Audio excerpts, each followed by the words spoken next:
우선 지난주에 했던 그 4차 산업혁명 관련해가지고 연관된 얘기를 몇 가지만 좀 더 해보도록 하겠습니다. 그 4차 산업혁명과 건축이라는 키워드를 가지고 있는데, 우리가 이미 잘 아는 것처럼 세상은 지금 엄청난 속도로 변하고 있죠. 그죠? 이 변하고 있는 세상 속에서 우리는 직업 세계를 가져야 되고, 또 여러 가지 일들을 해야 되고, 또 남과 경쟁을 해야 되고, 그러한 속에서 어떻게 보면은 조금 표현이 그렇습니다만 생존을 해야 되고 살아남아야 되고, 또한 직업적으로도 성공해야 되고, 또한 인생적으로도 좀 성공하는 그러한 생활을 해야 되겠다고 하는 거지요. 그러기 위해서는 세상이 속도로 변하고 있는 이 변화의 속도를 알고 어떻게 변하고 있는지 그 일을 아는 것은 굉장히 중요하죠. 특별히 우리가 지금 건축이라는 이 분야에서 있기 때문에 건축 분야에서의 어떠한 변화가 있는지, 앞으로 어떤 것이 대세가 될 수가 있는지, 이런 움직임을 알고 미리 준비하는 것은 굉장히 중요하다고 볼 수가 있습니다. 똑같은 조건을 가지고 있을 때에 내가 다른 사람보다 좀 더 알고 좀 더 기술적으로 지식적으로 우위에 있다고 한다면 앞으로의 세계에서는 그것이 재산이 되어서 자신의 무기가 될 수 있다는 거죠. 그래서 일단 많이 알고 있는 것은 굉장히 중요합니다. 우선 BIM이라는 것은 뭐 더 강조하지 않아도 알겠죠. 그죠? Building Information Modeling. 앞으로는 이 BIM을 일반화되어서 여러분이 아마 실무에 나가서 일하게 되는 그런 상황에서는 지금보다도 더 확산된 그런 BIM 도구들이 활성화되어서 건축 설계라든가 시공이라든가 각종 설비라든가 구조라든가 전반적인 분야에 더 많이 사용될 것이다 라고 예상할 수가 있어서, 여러분 중에 아직 BIM에 대해서 조금 더 익숙하지 못한 학생이 있다고 한다면 늦지 않았습니다. 지금이라도 BIM에 대해서 관심을 가지고 BIM을 다루는 툴, 특히 레빗이든 아키캐드든 이것은 좀 잘 할 수 있도록 준비를 해야 될 겁니다. 두 번째, 3D 프린터. 3D 프린터 이제 다음에 다시 소개를 하겠습니다만은 일반적인 피규어를 만들고 간단한 소품을 만들고 어떠한 제품을 만드는 그러한 단위가 아니라 이제는 건축물 자체를 3D 프린터를 이용해 가지고 시공을 하는, 생산을 하는, 그죠? 이제는 우리가 시공이라는 개념이 아니고, 그죠?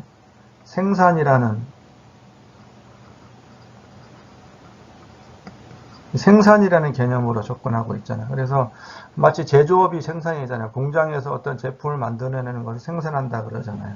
건축물은 지금까지 생산한다는 단어를 안 써왔죠. 만든다, 시공한다, 축조한다, 건설한다, 이런 개념이었잖아. 왜냐하면 현장에서 큰 구조물을 만들어야 되기 때문에. 그렇지만 이제는 공장에서 3D 프린터로 생산하든지 아니면 현장에서 3D 프린터로 생산하든지, 그래서 현장에서 건물을 완공하는 이러한 모습으로 일반화될 수가 있다는 거죠. 그것과 연계해서 프리 컨스트럭션. 프리라는 얘기는 뭐예요? 미리. 컨스트럭션은 만드는, 시공한다는 뜻이죠. 그죠? 미리 만든다는 뜻입니다. 다시 말해서 공장에서 생산해서 현장에서 조립해서 완공하는 이런 형태의 건설 방식을 프리 컨스트럭션. 또 하나는 이제 모듈러 컨스트럭션, 그죠? 모듈러 공법이라고도 할 수 있습니다. 이건 좀 이따가 다시 소개할 겁니다. 모듈러 컨스트럭션 관련해 가지고도 굉장히 이제는 활성화되고 활발하게 움직일 거라는 거죠. 프리 컨스트럭션 개념은 모듈러와는 조금 차이가 있습니다. 모듈러라는 것은 일정한 크기로 유니트가, 그죠? 우리가 모듈이라고 하는 이 유니트가 반복적으로 사용되는 것을 모듈이라고 그러잖아요. 그죠? 그래서 작은 단위의 그런 큐브 블럭처럼 생긴 그런 것들이 이렇게 적층되어 가지고 건물을 만드는 형태를 말을 하겠죠. 그 다음에 드론. 건축 분야의 드론도 굉장히 많이 활성화돼서 사용되고 있죠. 요즘은 특별히 이제 부동산에서도 드론을 많이 쓰잖아요. 어떤 땅을 팔고 사고 할 때, 땅을 소개할 때, 대지를 소개할 때 드론을 띄워서 대지를 촬영하고 주변 환경을 촬영해 가지고 그것을 영상으로 소비자에게 제공해 가지고 소비자들이 거기 가보지 않아도 그 땅이 어떤 상태인지를 알고 이렇게 땅을 구입하고 매매하는 그러한 과정을 할 수가 있고, 건설물 유지 관리에서도 사람이 올라가기 어려운 부분이 많으니까 거기에 드론을 띄워서 유지 관리하기 위해서 건물에 어떤 결함이 있는지 없는지를 확인하기도 하고, 뭐 측량할 때도 마찬가지고, 이러한 드론은 이제 활성화되겠죠. 그죠? 로봇을 이용한 건설, 사람이 하는 건설 시공에서 로봇가 이제 시공하는 거, 로봇가 벽돌을 쌓기도 하고, 로봇가 커터너를 붙이고, 로봇가 철근을 배근하기도 하고, 뭐 이런 시대가 되고 있는 거죠. 또 하나는 버추얼 리얼리티 혹은 어그먼트 리얼리티, 즉 가상현실이라든가 증강현실 개념, 그죠?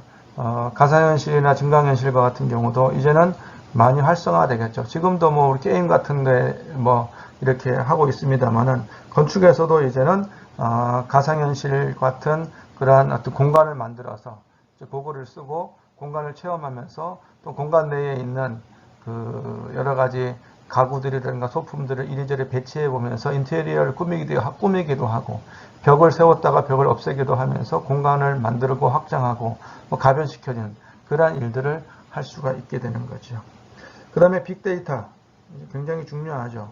그동안의 각종 데이터들, 특히 이제 레빗이나 아티캐드 같은 경우는 뭐 라이브러리가 굉장히 중요하죠. 그죠? 각종 데이터들이 또 각종 어떤 소품들에 대한 라이브러리들이 잘 구축되어 있으면 그 풍부한 데이터를 바탕으로 해가지고 굉장히 좋은 성과물로서의 설계 도면을 2D가 되었던 3D가 되었던 만들어낼 수가 있고, 우리가 좀 다양한 디자인을 할 수가 있는 그런 상태가 될 수가 있죠. 건축 계획도 마찬가지고 시공도 마찬가지고, 그런 많은 데이터들을 정리하고, 수집하고 정리하고 분석하고 적용하는 이러한 어떠한 기술들, 그러한 능력들을 우리가 가질 수 있어야 된다는 것입니다. 지금까지는 단편적인 지식이었다면 지금은 복합되어야 되고 융합되어야 되고 협력해야 되는 그런 시대가 되고 있다 보니까, 더구나 이제 코로나로 인한 온라인 시대가 더욱 활성화가 된다면, 비대면 어떤 업무들을 많이 하게 된다고 한다면은 하나의 클라우드 기반으로 우리가 서버를 운영하면서 여러 곳에서 동시에 접속해 가지고 협업을 하는 그런 과정을 거치게 될 터인데, 사람과 사람이 만나서 얘기를 하다 보면 쉽게 풀릴 수 있는 부분들도 사람과 사람이 만나지 못하고 네트워크상에서 만나서 대화를 하다 보면은 쉽게 이렇게 의사소통이 좀 잘 안 되는 그런 경우도 많이 있을 거라는 얘기죠. 그래서 그러한 부분들을 해결할 수 있는 가장 좋은 것 중에 여러 가지 방법 중에 하나가 빅데이터를 활용하는 것이죠. 그래서 가상의 공간에 각종 데이터를 다 모아놓고 그걸 활용한다든지, 아니면 내가 가진 많은 데이터들이 있어가지고 그것을 제시함으로 인해가지고 나의 생각이나 아이디어를 공유하고 설득하는 그런 과정들도 필요하게 되는 것이죠. 어쨌든 이렇게 여러 가지 키워드적으로 BIM이라든가 3D 프린터라든가 프리컨스트럭션, 모듈러 컨스트럭션, 드론, 로봇 컨스트럭션, 버추얼 리얼리티, 어그먼트 리얼리티, 빅데이터, 이런 것들이 4차 산업혁명 시대의 건축에 이제 필수적으로 활성화 될 수가 있다는 것이죠. 될 수 있다는 것이 아니라 되고 있고, 실제로 우리가 앞으로는 이러한 환경 안에서 일을 하고 어떤 프로젝트를 해야 되기 때문에 이런 부분들에 좀 관심을 가지고 여러분의 적성이라든가 여러분의 희망에 맞춰 가지고 뭔가를 준비해 보는 그런 과정이 필요하다, 이렇게 먼저 소개를 하겠습니다. 그래서 이번 시간에는 이런 여러 가지 내용 중에서 크게 두 가지를 좀 다루려고 합니다. 하나가 초고층 건축의 요소 기술을 먼저 다루고, 그 다음에 모듈러 건축, 그 다음에 아마 이번 주에 다 못하게 되면 다음 주까지 이어질 것 같은데 3D 프린터와 건축이 어떻게 연계되고 있는지, 이러한 부분들을 좀 다뤄보도록 하겠습니다. 주로 이제 영상 자료를 가지고 할 텐데, 영상은 이제 유튜브에서 관련된 영상을 내가 좀 서베이 해가지고 필요한 영상만 좀 찾아서 연결해서 재편집해서 여러분들하고 공유를 하려고 합니다.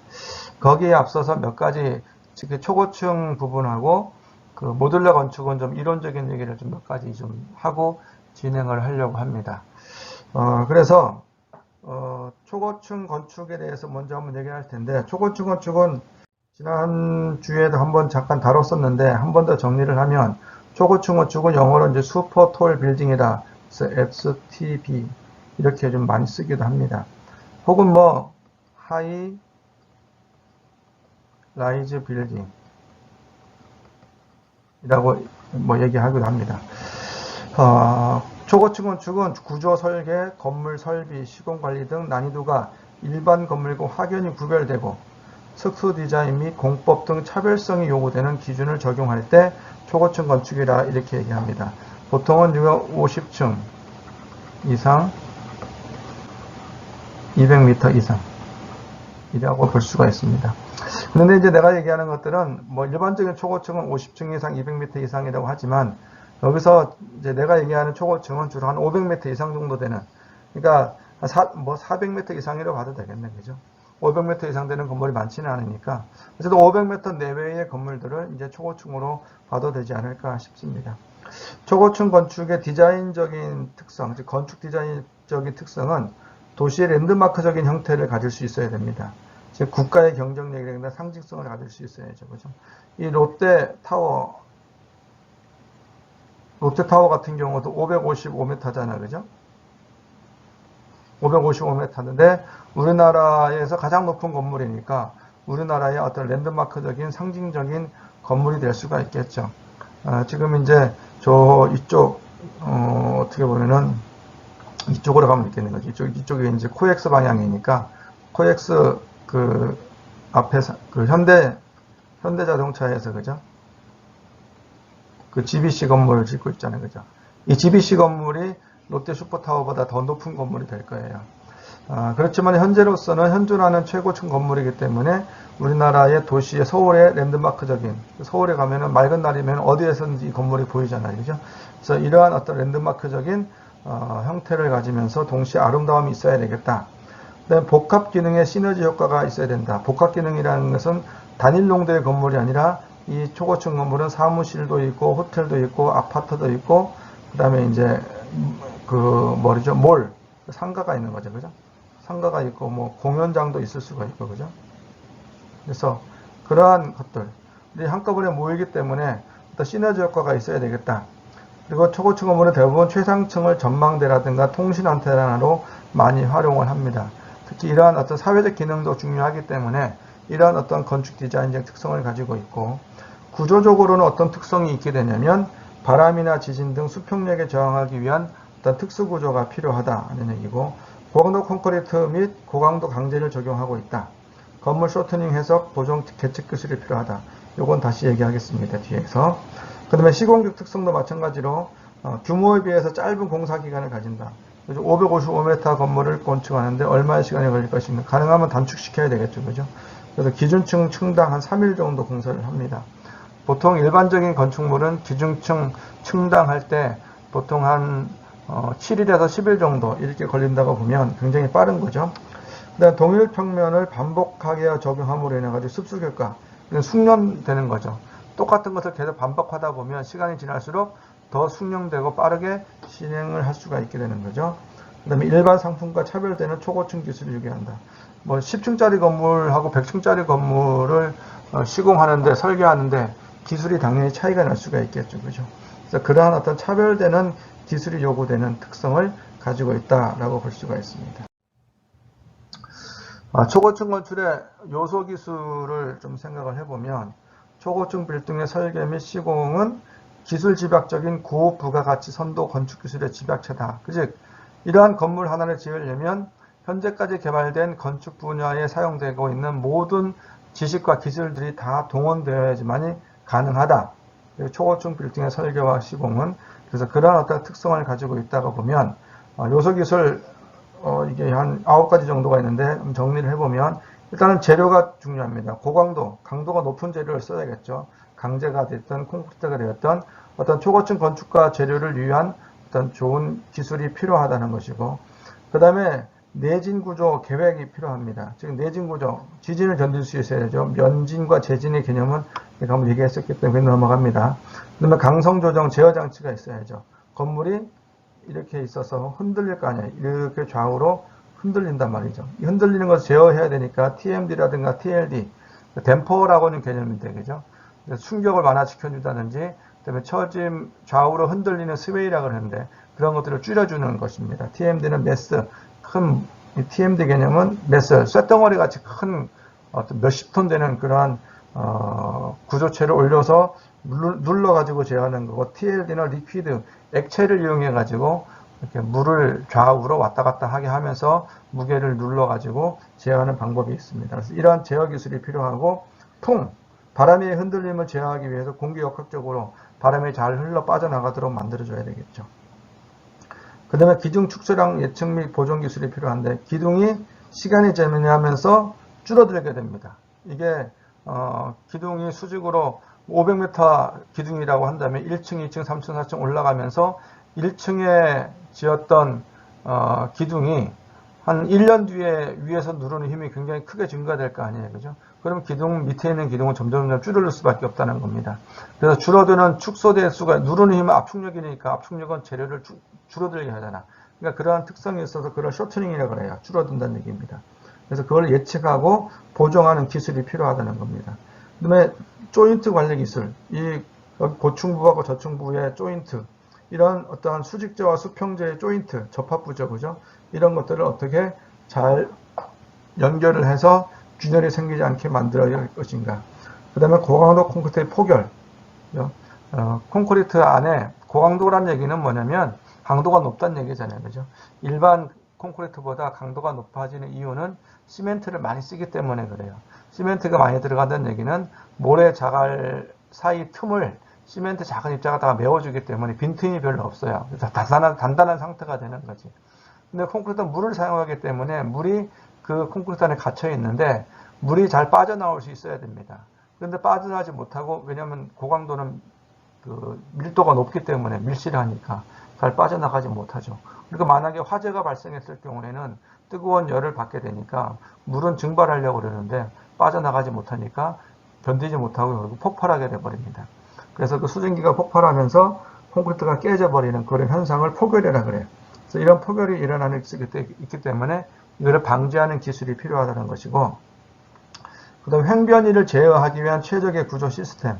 여러분 지금 구조 시스템 조사하고 발표하는 그런 세 번째 과제 했잖아요, 그죠? 그래서 초고층 구조 시스템을 아마 뭐 그게 튜브 구조가 되었던, 브레이스 구조가 되었던, 메가 구조가 되었던, 뭐 여러 가지 구조 시스템이 있었잖아요, 그죠?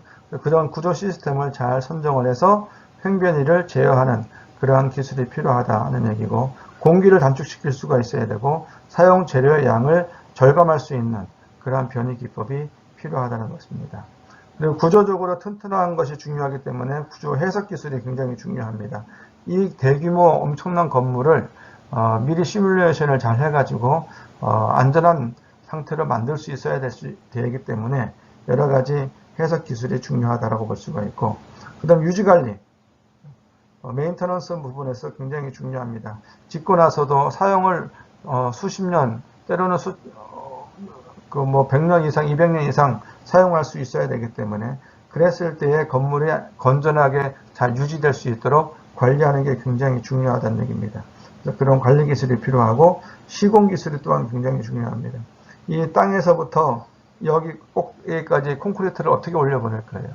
뭐 사람이 들고 올라갈 수도 없거든요. 펌프로 밀어 올려야 되는데 펌프의 힘이 엄청나게 세서 올라가야 되는데, 이렇게 되려면 어떤 굉장히 많은 장비의 성능이라든가 기술이 요구되고, 또 콘크리트 재료에 어떤 개발도 필요하겠죠, 그죠? 그런 것들. 이 높은 데까지 자재를 어떻게 올리고, 사람이 올라가서 일을 해야 되기 때문에 사람을 어떻게 올라가게 할 것이고, 내려오게 할 것이고, 이러한 여러 가지 기술들이 필요할 것이고, 중요한 것이 수직도 관리. 그죠? 500m 건물을 짓는데, 비뚤어지면 안 되잖아, 그죠? 수직으로 똑바르게 올라가야 될 거 아니야, 그죠? 그래서 수직도 관리를 어떻게 할 것이냐. 뭐 지금은 이제 GPS, 인공위성을 이용한 GPS를 사용하긴 합니다만은, 어쨌든 이런 관리 기법들이 굉장히 중요한 것이 초고층의 어떤 요소 기술이다라고 볼 수가 있습니다. 내가 왜 초고층 요소 기술을 얘기하냐면, 여러분이 기말평가 과제를 해야 되는 것 중에 하나가 초고층 건물을 디자인해 보는 것이 있어요. 그래서 그 과제는 내가 다시 얘기하겠지만은, 그 디자인할 때 이 자료를 참고를 하기를 바래서 이 내용을 미리 좀 소개하는 겁니다. 두 번째로는 모듈러 건축에 대해서 좀 얘기를 하려고 합니다. 모듈러 건축. 모듈러 건축은 아까 프리 컨스트럭션 뭐 얘기도 했습니다만 공장에서 만들어서 현장에 운반해서 조립하는 개념이라고 볼 수가 있어요. 모듈러라는 얘기는 우리가 많이 쓰는 우리 건축 용어 있잖아요. 모듈. 그죠? 일정한 간격과 규격이 반복될 때 이거는 모듈이라고 그러잖아요. 그죠? 뭐 3m 스판, 뭐 6m 스판이 반복된다. 이런 것을 모듈이라고 그러잖아요. 가장 대표적인 모듈이 방한지, 모인종이가 그렇잖아요. 그죠? 모듈러 건축의 정의는 뭐냐면 표준화된 실내 공간을 모듈 형태로 공장 제작해서 공사 현장에 설치 조립하는 건축 공법을 모듈러 건축 공법이다 이렇게 얘기합니다. 제조업에서의 대량 공장 생산의 개념을 건설업에 도입한 탈현장 오프사이트 건축 공법, 온사이트가 아니라 오프사이트입니다. 즉 현장을 사이트가 보통 우리 현장이라고 하는데 현장을 떠나는 거죠. 다시 말해서 현장에서 작업은 최소화되는 거예요. 그러니까 공장에서의 작업이 70에서 한 80%, 현장에서 한 20에서 30% 작업이 되는 거예요. 왜냐하면 현장에도 이제 기초를 해야 될 것이고, 공장에서 만든 제품이 오면 현장에서 조립을 해야 되니까, 현장에서 마감을 해야 되니까, 그런 일들을 하는 것이 또 있다는 겁니다, 부분적으로. 그래서 어쨌든 대부분의 일들이 공장에서 이루어져요. 그래서 앞에서도 얘기했습니다만은, 제조업의 개념으로 이제 바뀌게 된다는 겁니다. 건설업이 아니라, 지금은 건설업이잖아. 건설업이 아니라 제조업으로 바뀌는 이런 상황이 되는 겁니다. 그 다음에 표준화된 모듈러 유닛을 공장에서 제작한 후 운송 과정을 거쳐서 현장에서 설치하고 최소한의 내외부 마감 작업을 해가지고 건축물을 완성하는 것을 의미합니다.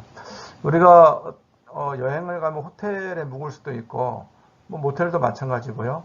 아니면 펜션이라든가 이런 데 묵을 수 있잖아요. 그죠? 그리고 숙박을 할 때 보면은 특히 화장실, 욕실 이런 거 부분을 보면은 따로 유니트를 만들어 가지고 끼워 넣어서 시공한 경우가 굉장히 많이 있어요. 그래서 그러한 유니트가 확대되어서 만들어진다는 걸 보면 됩니다. 그래서 아래에 있는 이 사진에 있는 것처럼 똑같은 것이 계속 반복되잖아요. 이런 것들이. 똑같은 것들이 하나하나 쌓은 거예요. 그래서 연결한 겁니다. 이런 개념들. 이게 뭐냐면 평창 올림픽 때 평창 올림픽 지원단 숙소로 사용됐던 각종 뭐 심판들도 그렇고 현장 경기 요원들도 그렇고 진행 요원의 보조 요원들 이런 사람들이 생활했던 숙소입니다. 요거를 포스코에서 지었는데 이렇게 모듈러 공법으로 지은 건물입니다. 기존 현장의 습식 공법에서 공장 중심의 건식 공법, 습식은 물을 사용한다는 거, 건식은 물을 쓰지 않는다. 100% 쓰지 않는다고 말을 할 수 없습니다만 대부분 거의 물을 쓰지 않고 공사한다는 의미입니다. 조립식이 대부분 그런 거죠. 건설 프로세스의 혁신 및 건설 산업의 새로운 패러다임이 될 수가 있어요. 그래서 어떤 품질을 확보할 수가 있고 공사도 빨리 할 수가 있고 여러 가지 장점이 있는 것이 모듈러 건축이라고 볼 수가 있습니다.